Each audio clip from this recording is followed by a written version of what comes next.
Ya orang ini punya keberanian, punya nyali lah menurut saya. Bayangin, umur di atas 70 tahun, berani naik F-16. Kita memang pantas ya, jadi kita udah bisa menebak nih ya. Nah, jadi Prabowo ini pantas disebut sebagai Bapak rekonsiliasi dan Bapak pemersatu pemersatu bangsa.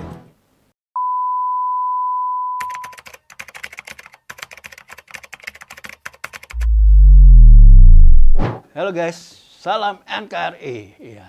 Di sebelah saya sudah ada Bang Noel, yaitu Immanuel Ebenezer, pendiri dan ketum dari Prabowo Mania 08. Ya tentunya Prabowo Mania ini didirikan untuk mendukung pencapresan dari Pak Prabowo gitu ya. Nah, kita mau tanya dulu nih ke Bang Noel. Sejak kapan sih pengen itu mendukung Prabowo Subianto? Kalau ditanya sejak kapan, sejak Pak Prabowo membuat partai, kemudian sejak Prabowo sudah melakukan adaptasi terhadap demokrasi. Dulu kan orang coba mencela yang namanya Prabowo. Prabowo itu seorang diktator, seorang otoritarian. Bahkan saat beliau masuk di pemerintahan Jokowi, publik mencurigakan, bahkan publik sedikit tidak begitu percaya dengan hadirnya Pak Prabowo di lingkaran Pak Jokowi. Ternyata hari ini loyalitas dan totalitas Pak Prabowo luar biasa. Kan saya selalu mengamati dan mengikuti apa yang Pak Prabowo lakukan itu. Nah, ditambah lagi ketika kita diskusi dengan Pak Prabowo, wah luar biasa. Beliau menyampaikan semangat sebagai sosok pejuang kesatria gitu.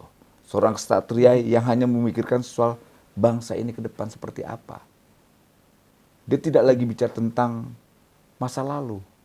Bahkan pernyataan beliau berkali-kali kan saya tidak punya energi bicara tentang masa lalu. Saya tidak punya tenaga bicara tentang masa lalu. Nah, itulah pemimpin. Gitu. Sampai dia masuk ke pemerintahan Jokowi. Kan banyak orang mencela dia. Prabowo ini baru menteri aja mau. Gitu loh.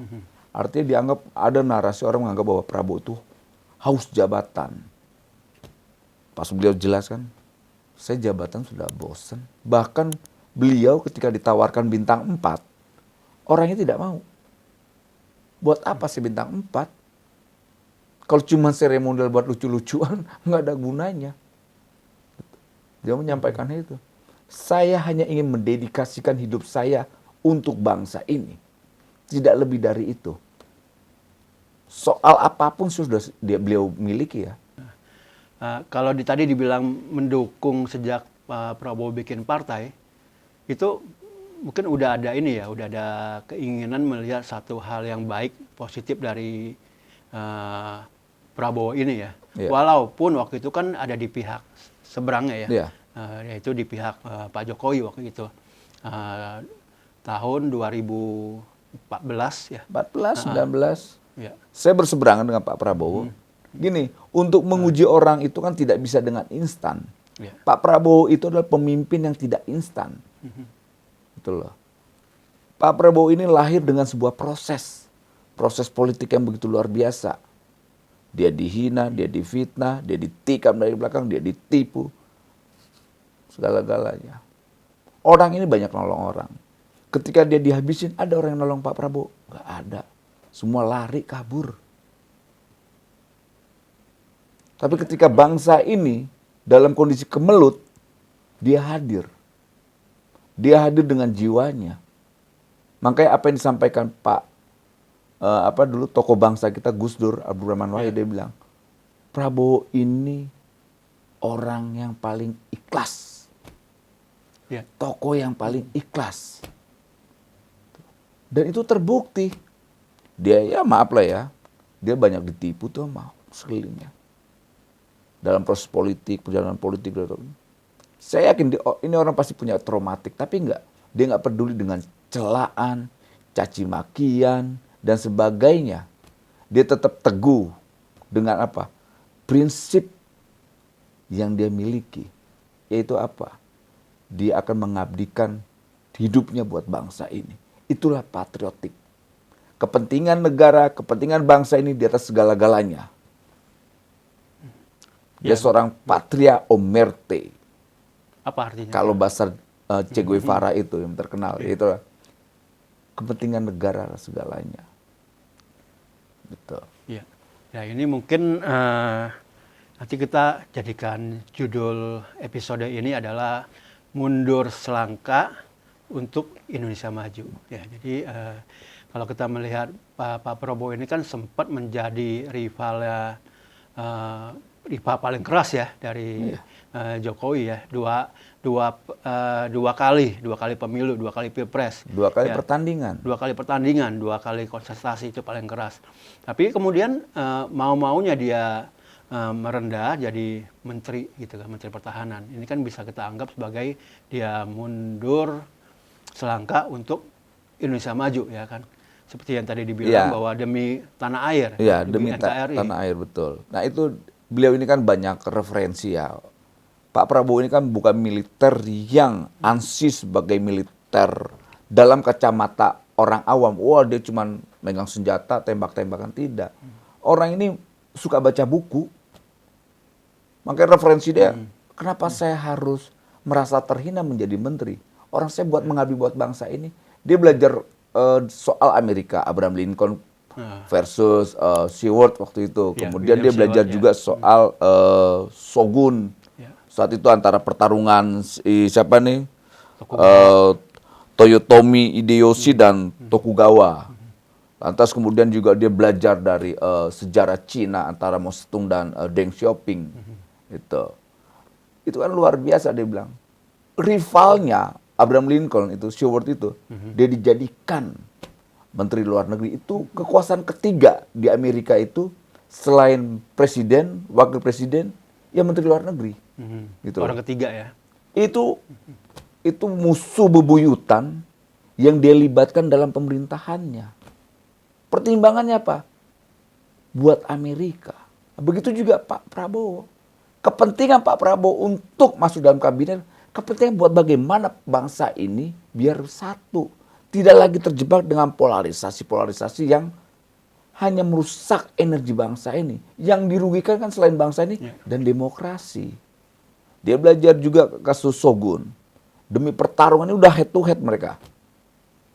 Akhirnya diselesaikan dengan apa? Komunikasi, dialog. Begitu juga Mao Zedong. Dia kurang apa rivalnya dengan Deng Xiaoping.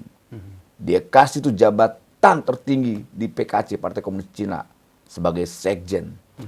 Untuk apa? Untuk Cina yang lebih bagus ke depan, Cina yang lebih besar. Dan apa akhirnya? Sampai detik ini, Cina menjadi bangsa besar. Dia tidak ingat masa lalu, nggak punya energi. Dia bicara tentang energi masa depan. Amerika sampai detik ini, lihat. Jepang sampai detik. Bangsa-bangsa besar, negara-negara besar, selalu bicara tentang apa? Masa depan, bukan masa lalu. Nah, Pak Prabowo bicara tentang apa? Masa depan. Kalau kita ingin mencari pemimpin yang baik, carilah pemimpin yang bicara tentang masa depan dan mampu memaafkan masa lalunya. Dan itu ada di Pak Prabowo. Ya kalau tadi 3 tokoh itu tadi siapa yang dari China Amerika itu Abraham Lincoln. Amerika Abraham Lincoln dengan Lantas Mao Zedong. Kemudian yang Jepang itu siapa nih? Toyotomi Hideyoshi dan Tokugawa. Gitu. Jadi ini kan kalau mau melihat itu kan kita bisa lihat si Deng Xiaoping itu kan harusnya dia bisa tolak ya jabatan yang ditawarkan ya. Cuma karena mungkin ya karena dia cinta kepada bangsa negerinya, dan negaranya. Dia mau terima itu ya. Nggak mau. Gitulah itu. Nah, itu kan apa kalau pemimpin seorang yang kesatria, dia akan lebih bicara yang lebih besar, bukan yang kecil. Jabatan menteri yang dikasih Presiden Jokowi itu jabatan kecil buat Prabowo. Tapi ada hal yang lebih besar, yaitu apa? Tanggung jawab moral beliau terhadap bangsa dan negara ini. Dan dia bicara soal itu. Ya, jadi dia belajar dari tokoh-tokoh itu bagaimana mau mengalah dikit ya. Dia tadinya rival keras, tapi kemudian mau mengalah jadi sekedar di bawah jabatannya, jadi pembantunya lah gitu ya. Kalau Prabowo kan jadi pembantunya Jokowi ya. Dan dia maunya memang kita memang pantas ya. Jadi kita udah bisa menebak nih ya. Bapak Jadi Prabowo ini pantas disebut sebagai Bapak Bapak rekonsiliasi dan Bapak pemersatu pemersatu bangsa. Saya tahu Anda cinta Jepang. Saya juga begitu. Kita mau mempersatukan Jepang dan kita mau bikin Jepang kuat. Untuk apa kita perang? Apakah nggak lebih baik kita bersatu untuk mempersatukan Jepang dan Jepang Jadi kuat? Si Ieyasu bilang, setelah saya berpikir Anda benar. Untuk apa kita berperang? Mari kita bersatu. Nah, itu bagi saya sangat besar pelajarannya. itu logika sebenarnya. Yang kedua, pelajaran kedua yang saya terima itu Abraham Lincoln dari Ya, dari Amerika. Abraham Lincoln begitu menang, dia memilih salah satu lawan dia, namanya Seward kalau nggak salah, Seward, Seward. Seward ini senior dia, lebih tua, dan lawan dia udah 20 tahun. Dia pilih Seward menjadi Secretary of State. Dia, di kabinet dia. Si Seward kaget. Seward tanya, kenapa Anda pilih saya? Anda tahu saya nggak suka Anda. Habis itu Abraham Lincoln jawab, oh saya tahu Anda tidak suka saya. Saya pun tidak suka Anda. Abraham Lincoln jawabnya bilang, Saya ngerti. tapi Abraham Lincoln jawabnya apa? I know that you love the United States of America. And I love the United States of America. So, why don't we work together for For the same goals. Ya. Yeah, for United States.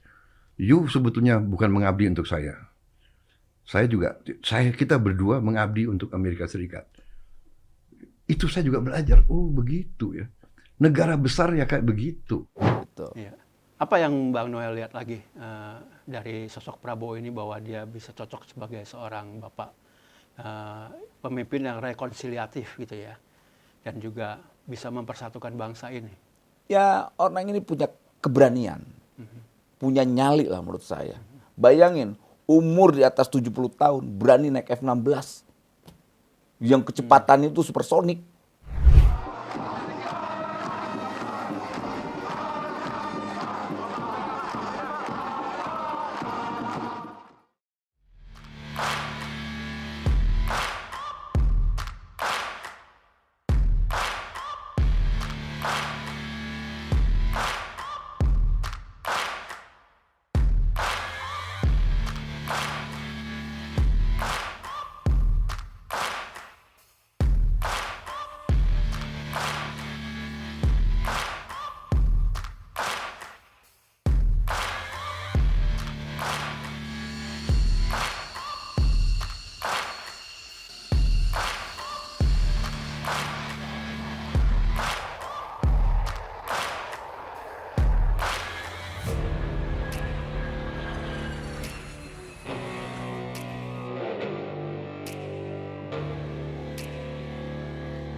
Betul. Ada nggak cari di negara mana yang calon presiden naiknya pesawat F-16?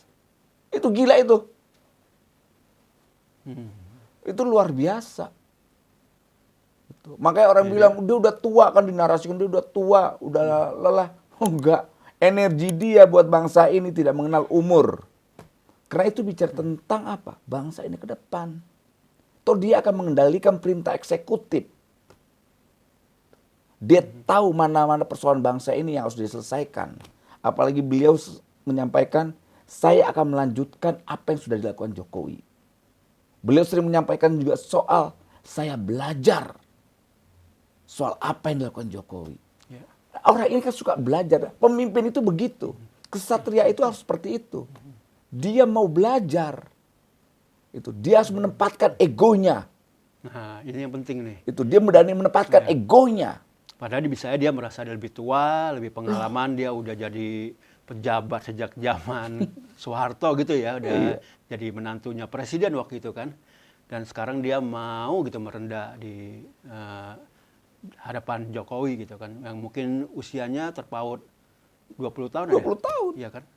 Ya Pak Jokowi ini ya dianggap anak muda lah ya, dia orang tua. Tapi kan dia tidak berpikir dengan cara pandang feodal. Gitu loh. Kalau cara pandang feodal mungkin iya. You muda, saya tua. Kau hormati saya sebagai orang tua. Bukan begitu Pak Prabowo. Nah, itulah yang kita suka dari beberapa karakter Pak Prabowo. Orang yang rendah hati, punya keberanian, punya gagasan, gitu loh. Jadi ya saya rasa kita harus lebih jeli lah melihat pemimpin 2024 nanti. Apalagi Pak Jokowi sering menyampaikan jangan sampai salah mendapatkan pemimpin atau nyari pemimpin, gitu loh.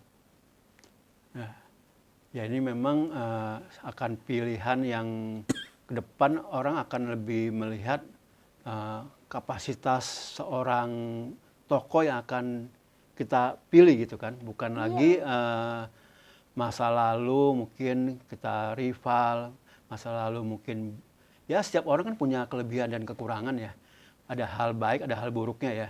Kalau mau ditanya apakah di Republik ini tidak punya masa lalu, cari. Kalau kita mengorek-ngorek masa lalu orang, semua punya masa lalu. Gitu. Punya problem masa lalu. Lalu apa energi kita untuk bicara tentang masa lalu? Tidak. Nah, itu yang saya suka berkali-kali disampaikan Pak Prabowo. Saya tidak punya energi untuk bicara tentang masa lalu. Dia kan belajar, dia punya referensi. Bangsa-bangsa besar akan melahirkan tokoh-tokoh besar. Tokoh-tokoh besar juga akan melahirkan bangsanya lebih baik untuk ke depan. Gitu loh. Pemimpin yang baik bisa membawa negara dan rakyatnya mendapatkan masa depan. Nah, itu ada di Pak Prabowo. Dia akan menenteng masa depan bangsa ini. Itu berkali-kali disampaikan. Dengan keberanian dia menyalurkan diri untuk ketiga kalinya, dan dia sampaikan dia akan melanjutkan pemerintahan yang sudah dilakukan oleh Pak Jokowi dan program-program Pak Jokowi. Dan ini luar biasa. Gitu loh. Dan kita butuh orang yang punya keberanian seperti ini. Tidak penuh dengan kepura-puraan, tidak penuh dengan kemunafikan. Gitu loh. Ya, seperti ini kita lihat. Apa yang dilakukan itu kejujuran yang kita lihat. Dan kejujuran itu ada di Pak Prabowo. Dia menyampaikan dengan lugas, dia menyampaikan segala-galanya. Kayak begitu. Ya, memang kelihatan banget sih ya bahwa dua kali nyapres dan sekali lagi kan calon wakil presiden ya, dengan Mega waktu itu ya. Prabowo Mega Prabowo. Iya, itu memang kelihatan banget gitu bahwa dia ini pantang menyerah. Ya kan? Tangguh dan teguh. Dan umurnya pun kan udah umur segitu ya. Iya. Dan dengan umurnya itu, dia matang. Matang dalam melihat persoalan.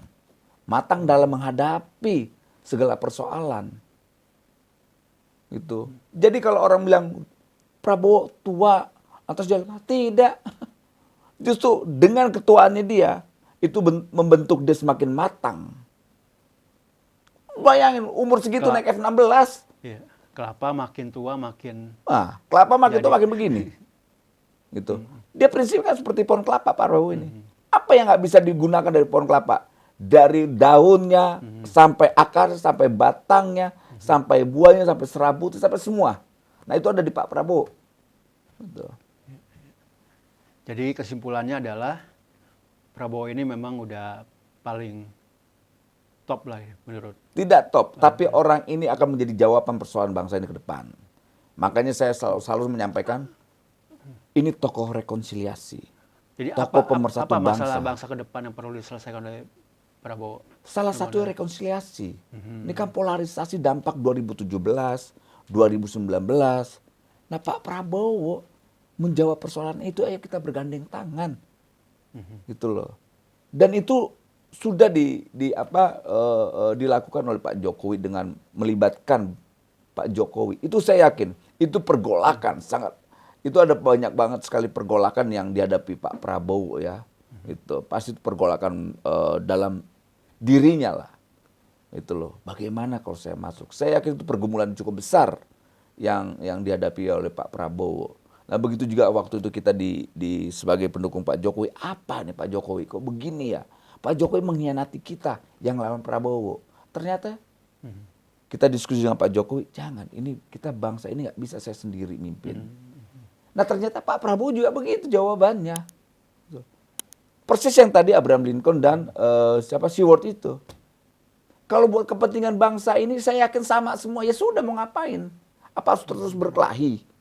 Gitu loh. Akhirnya apa? Kalau terus berkelahi bangsa ini, sesama anak bangsa, kader bangsa, patriotik bangsa, yang untung siapa? Negara-negara tetangga. Kita akan menjadi bangsa yang kerdil nantinya. Dan Pak Prabowo tidak mau bangsa Indonesia menjadi bangsa yang kerdil. Dan berkali-kali dia bilang, saya tidak mau alam bangsa ini, sumber daya alam kita nggak bisa dinikmati oleh rakyatnya. Makanya banyak sekali program-programnya Pak Prabowo soal stunting, apa dan sebagainya. Itu diimplementasikan oleh Pak Jokowi. Dan dipraktekkan oleh Pak Jokowi. Nah ini pemimpin yang baik itu begitu. Tidak malu dalam menjalankan gagasan yang bisa digunakan dan diimplementasikan. Gitu. Nah kita butuh pemimpin yang patriotik kayak Pak Jokowi dan kayak Pak Prabowo. Jadi memang dua sosok ini memang unik dan memang luar biasa gitu ya.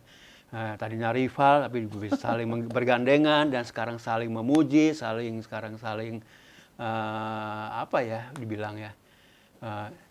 Ya kita berharap lah supaya nanti pergantian kepemimpinan nasional nanti nggak banyak keributan ya, tapi bisa beralih dengan senang baik, gembira, lancar gitu ya. persis apa yang kayak Pak Jokowi perintahkan ke kita sebagai pendukungnya.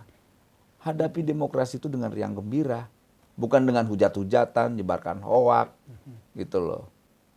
Itu yang diinginkan dan itu saya yakin bukan keinginan Pak Jokowi juga, tapi saya yakin itu keinginan kita semua sebagai anak bangsa dalam menghadapi kontestasi demokrasi atau pesta demokrasi. Namanya juga pesta. Kalau pesta itu dengan ketakutan bukan pesta itu. Gitu. Itu kecelakaan namanya. Ya kan itu namanya musibah. Demokrasi itu jangan dijadikan musibah dong. Nah ini makanya musuh nyata kita ini hari ini yang coba mendegradasi demokrasi kita hari ini. Gitu. Misalnya? Demokrasi jadi di bawah ancaman gitu loh. Ya misalnya kayak orang bilang, nggak beda pandangan dimusuhin, beda pandangan diterorisin, beda pandangan di stigma kadrun, di stigma dan sebagainya. Itu kan bahaya gitu loh. Dan kita tidak mau politik 2024 basisnya adalah stigma. Kita tidak mau. Kita mau 2024 itu basis perjuangannya adalah gagasan dan program. Dan riang gembira. Itu yang paling penting. Gitu, Darsum. Jadi apa rencana dari Prabowo Mania ini ke depan? Kita akan melakukan advokasi, pendampingan-pendampingan. Ada banyak program-program yang akan kita lakukan. Apalagi kayak saya begini yang punya beban moral juga. Kita yang melihat persoalan kerakyatan ini kan banyak, kita ke depan ini kan akan melawan mafia hukum, kemudian mafia tanah. Antas kita lihat kemarin tuh di Menteri Keuangan tuh, pejabat-pejabat Menteri Keuangan. Gila itu kan. Itu ada 3 triliun pencucian uang yang dilakukan oleh ya entah pejabat Kemenkeu atau pejabat biaya cukai, kita nggak tahu lah tuh. Itu, tapi kan ini gila. Ini banyak sekali persoalan-persoalan kebangsaan ini yang harus diselesaikan, dan yang punya keberanian untuk menyelesaikan itu cuma Pak Prabowo. Lihat deh nanti, kita lihat. Yakin ya bahwa dia bisa Sangat menyelesaikan yakin ini? saya, sangat yakin. Gitu loh. Ya kayak Pak Jokowi dulu. Siapa dulu yang coba meng-underestimate Pak Jokowi? Banyak dulu. Karena selesaikan persoalan-persoalan bangsa ini. Persoalan bangsa ini kan kita ketertinggalan persoalan infrastruktur. Dan itu diselesaikan dengan Pak Jokowi. Itu pun udah dihina-hina. Di PKI-in lah, dibilang jasa palsu lah, dan sebagainya. Energi Pak Jokowi luar biasa. Dia tetap fokus terus. Dia fokus dengan apa yang dia perjuangkan. Itu pemimpin, tidak lemah. Kita butuh pemimpin yang kuat, bukan pemimpin yang lemah. Apalagi kita ngadepin nanti 2024 nanti ini ya. Ekonomi global ini kan kita lihat sedikit gelap lah kalau bahasa Pak Jokowi. Gitu. Nah kayak begini-gini yang harus kita perhatikan. Apa kita mau cari pemimpin yang lemah? Kita harus cari pemimpin yang kuat. Dan Pak Prabowo udah teruji. Teguh dia tuh. Tetap aja maju. Energi itu bicara tentang masa depan bangsa ini. Dia tidak bicara tentang kekuasaan. Dia bicara tentang dedikasi. Itu yang membuat saya tertarik. Ya. Jadi boleh disimpulkan bahwa Bang Noel ini menyimpulkan bahwa sinyal-sinyal yang diberikan oleh Pak Jokowi itu memang benar-benar ya untuk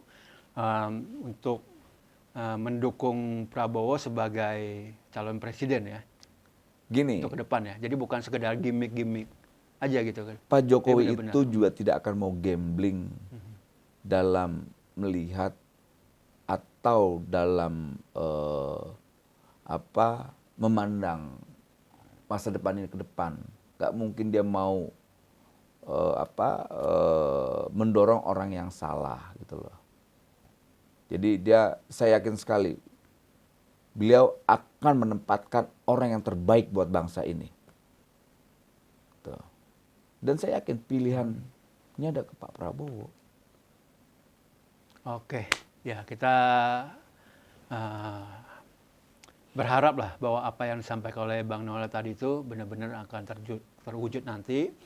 Sesuai dengan tantangan ke depan, memang bangsa ini setelah melalui banyak persoalan, banyak kasus gitu ya selama beberapa tahun ini, terutama soal polarisasi ini kalau bisa diselesaikan oleh Pak Prabowo untuk merekonsiliasi ke depan, maka bangsa ini akan bergerak maju ke depan. Iya, lebih maju. Tidak lagi tersendat-sendat gitu ya. Ya, akhirnya kita tidak mikirkan persoalan yang kemarin-kemarin. Ayo kita lepaslah persoalan itu. Gitu loh. Kita bicara tentang masa depan aja. Tapi nggak tahu kalau seandainya mereka masih bebel, ya sudah. Bangsa ini kan menjadi bangsa terkutuk. Gitu loh. Kita nggak mau menjadi bangsa yang hilang ya. Kita nggak mau. Atau menjadi negara yang gagal. Itu ada arah-arah ke sana kalau misalnya. Ya kalau seandainya bangsa ini tidak mau juga berdamai, tidak mau juga rekonsiliasi, tidak mau bicara tentang masa depan bangsanya, akan kita menjadi bangsa gagal. Gitu loh. Jadi jawabannya adalah Ya Pak Prabowo. oke. Dia punya keberanian, dia punya gagasan, dia punya jaringan, dia punya integritas, loyalitas. Udah di Pak Prabowo ya memiliki apa yang tadi saya sampaikan tuh. Oke. Terima kasih Bang Siap. Noel. Terima kasih. Ya, guys, tampaknya memang Bang Noel udah tidak tergoyahkan lagi. Ya udah yakin seyakinnya bahwa Pak Prabowo ini adalah pilihan dari Pak Jokowi gitu kan, dan dia akan dukung ya, sekeras-kerasnya, semampu-mampunya, sekuat-kuatnya gitu kan untuk Prabowo menjadi apa nih? Sebaik-baiknya. Calon jadi presiden atau wakil presiden nih? Presiden dong. Oke. Saya dukung sebagai presiden, Iya. bukan sebagai Oke. wapres. Oke guys, sampai ketemu di episode mendatang.